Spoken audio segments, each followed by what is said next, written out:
nurse within the occupational health department.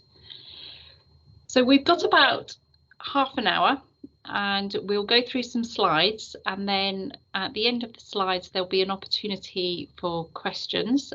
So please, if you have a question, you can put it in the chat or wait till the end when I will take the PowerPoint off, and then I'll be able to see everybody. So thinking about sleep, we're going to cover why sleep is so important, what sleep hygiene is, and how to overcome some common sleep difficulties, and end with some really good, useful resources that I've put together for you guys. So we'll start off with what is a normal amount of sleep. A normal amount of sleep is between 6 to 10 hours a night, and this changes across the lifespan, with younger children and babies obviously needing a lot more sleep, and as we get older we don't need as much. So if you wake feeling refreshed and you were able to function throughout the day without feeling tired, you're probably getting the right amount of sleep. However, I would imagine that you've joined this workshop because you are struggling with your sleep, and sleep problems are very, very common. There are 5 key sleep difficulties. The first one, and the most common one, being never feeling like you get a proper night's sleep. So you sleep very lightly and you seem to drift in and out of sleep.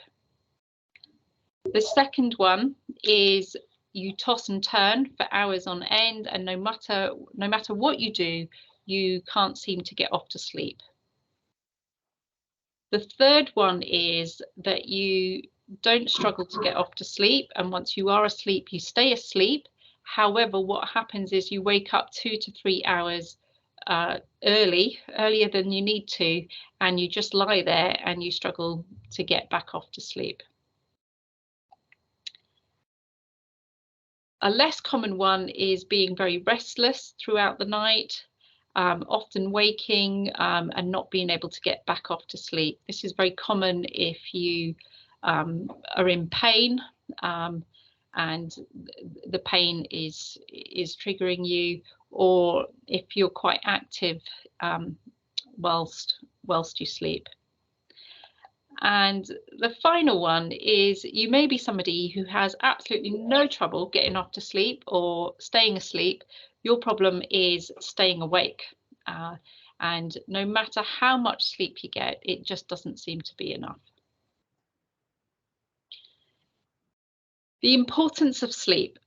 William Shakespeare in Macbeth got it right when he said that sleep is the balm of hurt minds. Sleep is vitally important, and a lot of us struggle with our sleep because we simply don't prioritize it enough. Sleep and circadian rhythms play a vital role in our ability to cope with stress, regulate our emotions, socialize, and manage the demands of life. A big piece of research conducted by the American Psychiatric Association found that disturbed and insufficient sleep is predictive and the most common contributor to virtually every mental health condition within the diagnostic screening manual. So we will have a little think about sleep hygiene. What is sleep hygiene? Basically, it's habits, good, healthy habits, to get the right amount of sleep that you need. There are some don'ts which you're probably all familiar with, which we'll go through, and then we'll think about what are the things you need to do. So the most important don't, which most of us ignore, is don't ingest stimulants in the evening before going to bed. This would include smoking, it would include drinking alcohol, and it would include having caffeine. And ideally what you want to do is not have any caffeine past the middle of the day. A lot of people would drink a glass of wine in the evening to help them wind down, and maybe even to help them get off to sleep, but this is not a good idea. Eating a big meal before going to bed is a don't, because it stimulates the digestive system and it can cause difficulties with getting off to sleep, but also staying asleep. Eating sugary food before bedtime is not a good idea, because this disrupts our blood sugar levels, and we've all heard of like the sugar high, and you see this in its biggest impact with sort of toddlers. If they have like something like Skittles before bedtime, most toddlers will have quite an adverse reaction to that. Exercise at least 3 hours before bed is not good, unless it's gentle exercise like some gentle stretching or gentle yoga, because exercise stimulates the circulatory system, and what we're wanting to do before bed is to get all our physiological systems shutting down and going into rest mode. It's not good to use devices right before bedtime, because the light on the devices inhibits the release of melatonin, which is a sleep hormone, which prepares our body for sleeping.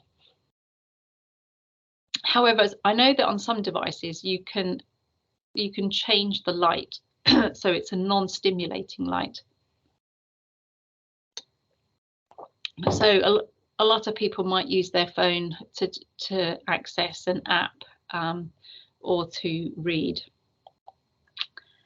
And the last thing is if you have a bad night's sleep, the worst thing you can do is to sleep in to compensate, because this disrupts the circadian rhythms. What you want to do is try and get up at your normal time, and if you can, have a little 20-minute nap in the middle of the day. So what we want to do for good sleep hygiene is to create a significant difference between our daytime and our nighttime, and this invariably involves outdoor daily exercise if you can. We want to create strong circadian rhythms, so going to bed and waking up at the same time every day, and trying to eat our meals at the same time every day. We want to try and relax and get ourselves into a nice settled state before we go to sleep. Maybe take a bath, not too hot, read a book, and avoid screens. Don't go to bed if you're hungry, especially children if they're growing, because that will wake them up. There are different types of food that are thought to be most conducive for sleep. A milk drink is one of them. There is research to show that a malted milk drink helps stimulate the release of melatonin. And I would suggest an unripe banana, not too unripe, but you don't want to have a very ripe banana, because that affects your blood sugar levels. And making sure that your sleep area is comfortable, that it's dark, and that it's quiet. And it may be that you need to invest in some blackout blinds, or just a good eye mask and some earplugs if light and noise is disrupting your sleep. We're going to watch a little YouTube video by a professor, sleep expert at Glasgow University, who now works with the Oxford Sleep Centre.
Okay, so lots of ideas there. We're going to think about the stages of sleep now. There are two stages: rapid eye movement, called REM, and non-REM. REM occurs several times throughout the night, and it's where most dreaming takes place. On a typical night, an adult will spend about 20% of their sleep cycle in REM sleep if they're sleeping well. NREM sleep is the most important type of sleep, and it's the sleep that's restorative for us. Researchers have found that the type of sleep most apt to calm and reset an anxious brain is deep sleep, which is also known as NREM. And it's a slow wave sleep state, and a state where the neuro oscillations become highly synchronized, which reduces our heart rate and our blood pressure drops. So the top recommendation for anxiety is to get a good night's sleep. However, the catch is, when you're very anxious, sometimes the thing that's most difficult is getting off to sleep. So we will have a little think about that in a bit. So within non-REM sleep, there are three stages. About 5% is spent in this very initial stage. Then 50% is in this deeper stage. Now, if you are a light sleeper, what usually happens is you wake up in this deeper stage and you're not getting into stage 3, which is the most deepest stage and the most restorative stage of sleep. And this is where you may find that you're sleeping, but you're not sleeping well enough to feel refreshed in the day. And this is often due to sleep problems. So it's very normal to have difficulties with sleep, and various factors can contribute to that. And if they're just transient, then that's fine. However, if you're finding that it's an ongoing problem and it's impacting on your daily life and your daily functioning, then it is a difficulty that needs to be addressed.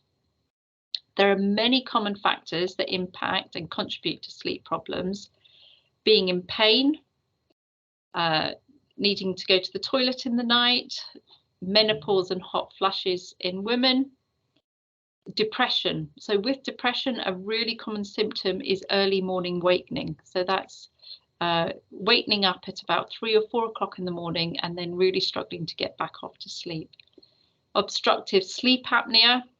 You might not be aware that you have it, but your partner will be if you share a bed, because it means you're a very noisy sleeper.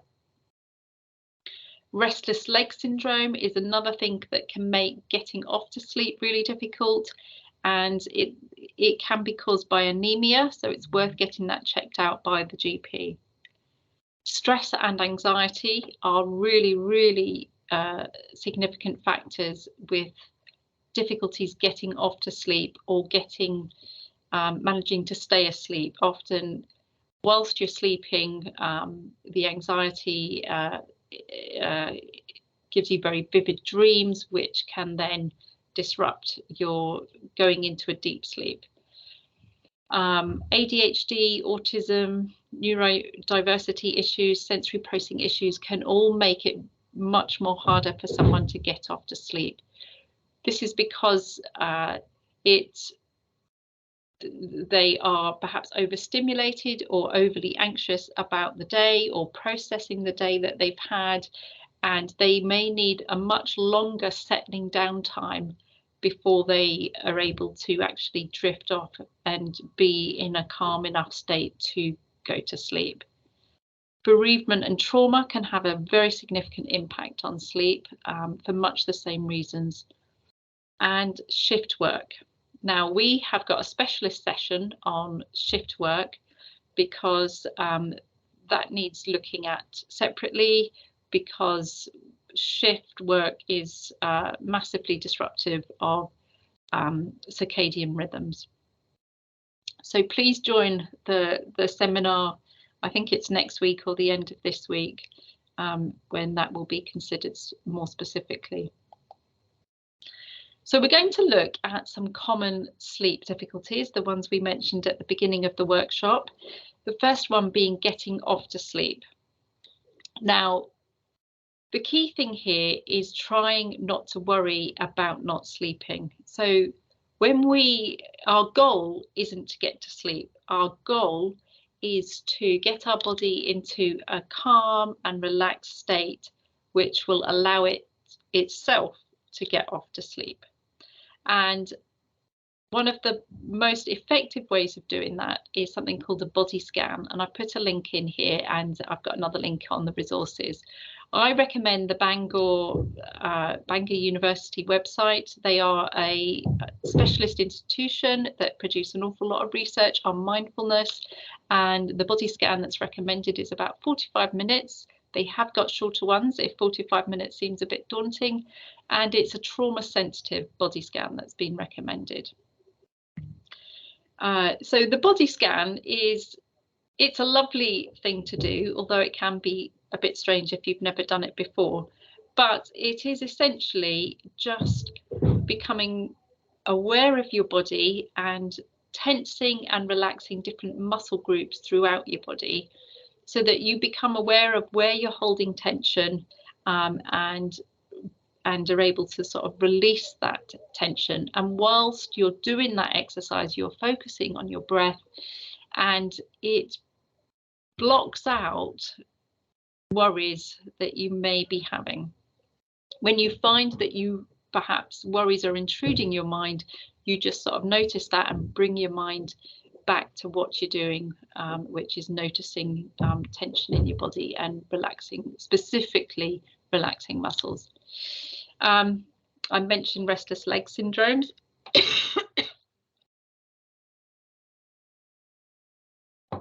I've also recommended some calming music. Now, this is a type of music that is scientifically researched to show that the beat and the tempo of the music is conducive to slowing the heart rate down and reducing blood pressure. Sorry, I've got a really tickly throat.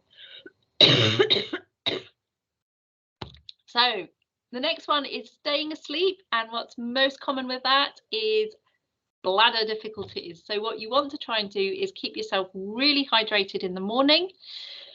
Avoid caffeine in the afternoon because that irritates the bladder, and try and reduce your fluid intake in the afternoon. Also consider your alcohol intake. I know so many of us can't wait to get home and have a glass of wine to switch off. However, you do not want to be using alcohol to help you get off to sleep. It is a sedative, so it does help us get off to sleep, but in the longer run, it actually disrupts our sleep. So try and limit that to just your Friday night treat. Waking too early. I've mentioned that this is really common with depression. What you want to really try and do here is you can get into the habit of waking too early, especially in the summer, if your room isn't dark enough and you're quite sensitive to light. So you want to make sure, try and invest in some blackout blinds. You can get blackout material really cheap and just sort of tack it to your window, or get a really nice soft comfy eye mask. And again, if you wake up, try not to think about stressing about not waking up too early and you're going to feel tired. Just try and maybe give yourself 10-20 minutes to fall back off to sleep. If you find you're not, then get up, perhaps get a cup of tea, and do something, and then go back to bed when you perhaps feel yourself getting a little bit more drowsy. You may find it useful to do a mindfulness meditation. Another really useful activity, especially if you're waking up worrying about different things, or feeling distressed, is to do a gratitude exercise, and I put a link in there for a gratitude exercise sheet. So gratitude exercise has been shown to help with anxiety and also with low mood. The fourth Sleep difficulty is poor quality of sleep, and that's being a very restless sleeper. Often that can be due to pain, so make sure that your pain is well medicated. Maybe you need to speak to your GP or a pharmacist. Maybe a big thing with me is I had a shoulder injury and that affected me, and I had to get the long release ibuprofen tablets, and that helped me stay asleep for longer. And try, especially before you go off to sleep, to relax your muscles, do some deep muscle relaxation, maybe use heat or some gentle exercise. If you can, get somebody to give you a massage, and also perhaps use meditation. And then finally, sleeping too much. This is very common if people have experienced a very distressing event and they're struggling to process it, or they're struggling with burnout.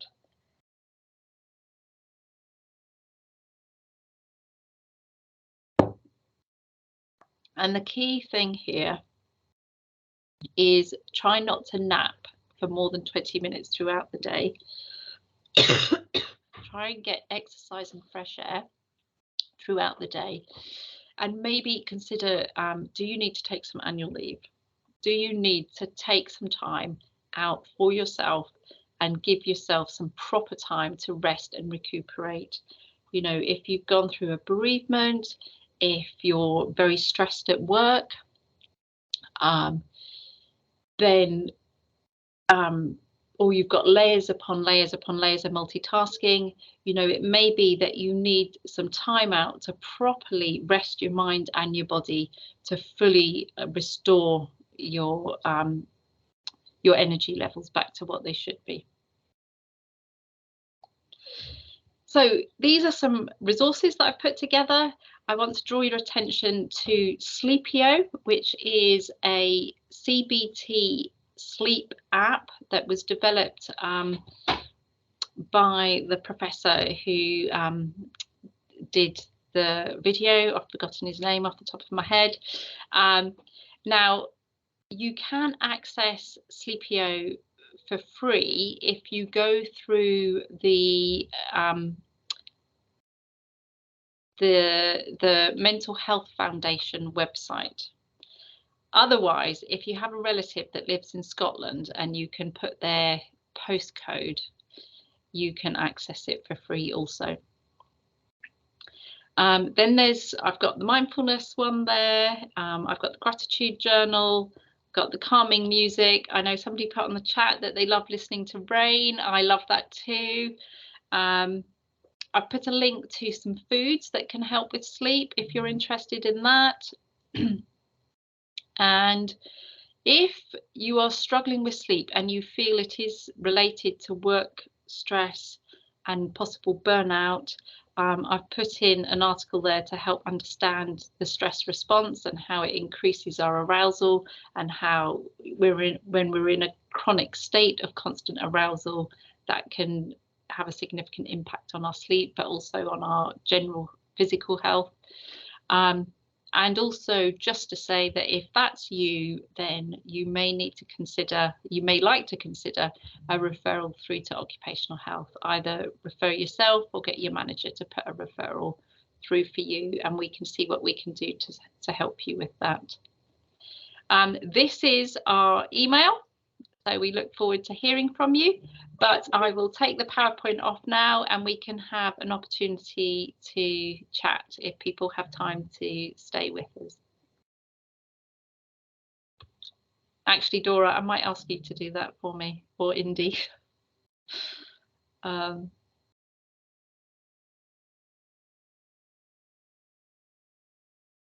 are not many questions.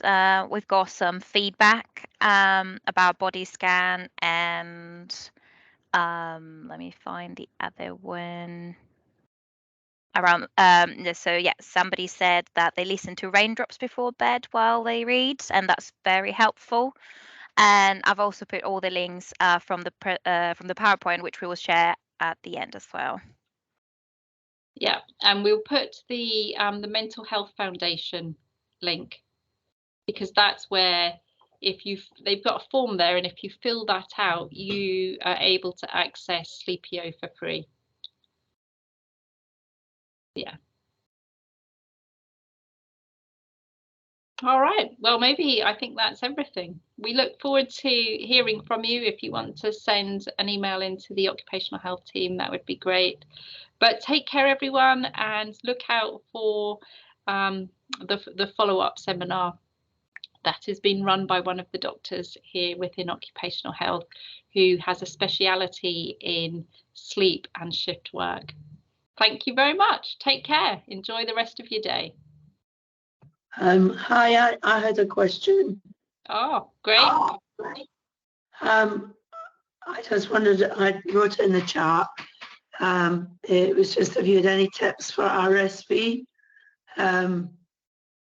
I've been really struggling. It's getting lots better, but I became RSV positive before Christmas, and I'm just really exhausted because it's really difficult to sleep while I'm still sleeping upright. Oh, okay. I am not familiar with RSV.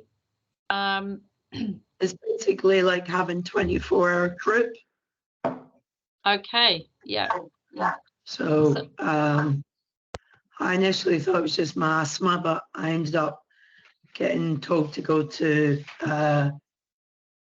ED by 111. I was actually going to email OK Health because my department are really rubbish at doing phased returns. I usually have to encourage them to do one. I'm not sure I'll still be fit next week to come in or not, but it's okay if you hadn't any other ideas.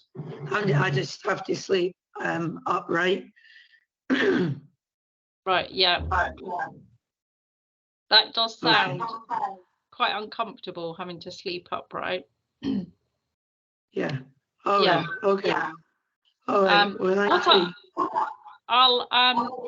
I'll speak to Pam, who's one of the doctors in the team, and see if she's got any ideas. She's going to be doing a follow-up session. So yeah, if you send that in via an email, then I can have a little think about it and ping you off some resources if I can find any, or have a chat with Pam, one of the doctors. All right. Yeah. Thank you. Okay. Thank you very much. Bye.